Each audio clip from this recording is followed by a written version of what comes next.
ఈసారి పరీక్షలు పెట్టి 8 ప్రశ్నలు తప్పుండి సరిగ్గా లేదు, వాటికి అదనంగా మార్కులు చేయమని హైకోర్టు చెప్పినా కానీ ఈ రోజుకి దాని మీద ఎవరు స్పందించలేదు.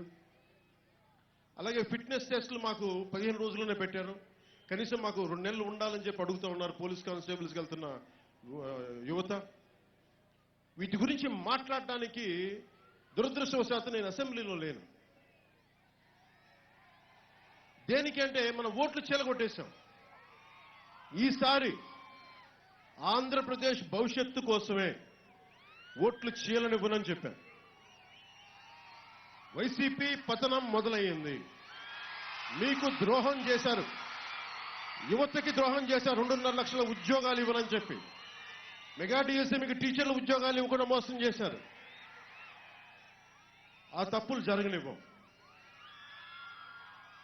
వాళ్ళని అధికారంలోంచి కిందకి దించడమే జనసేన లక్ష్యం. సుపరిపాలన, కొత్త ప్రభుత్వం, జనసేన తెలుగుదేశంతో ప్రభుత్వమే ఉంటుంది, కొత్త రాబోయే ప్రభుత్వం. ఎందుకంటే ఓట్లు చీలిపోయి ఇంకొకసారి ఆంధ్రప్రదేశ్ ప్రజలు ఆ తప్పు చెయ్యరు, తప్పు చేయకూడదు కూడా. ఇంకా మీరు ఒక్క అవకాశం ఇస్తే ఈరోజు రాష్ట్రాన్ని ఏ స్థాయికి పట్టుకెళ్ళిపోయారో తెలుసు. ఇంతమంది యువకులు ఉన్నారు. మీకు ఎన్ని ఐటీ ఉద్యోగాలు వచ్చినాయి చెప్పండి, ఎన్ని పరిశ్రమలు వచ్చినాయి, ఎన్ని ఐటీ ఉద్యోగాలు వచ్చినాయి, ఎంతమంది నిరుద్యోగులకు ఉద్యోగాలు వచ్చినాయి. మరి డబ్బు అభివృద్ధి అని చెప్తా ఉన్నారు. మరి వాళ్ళు చెప్పే అభివృద్ధి ఒకటే కనిపిస్తా ఉంది.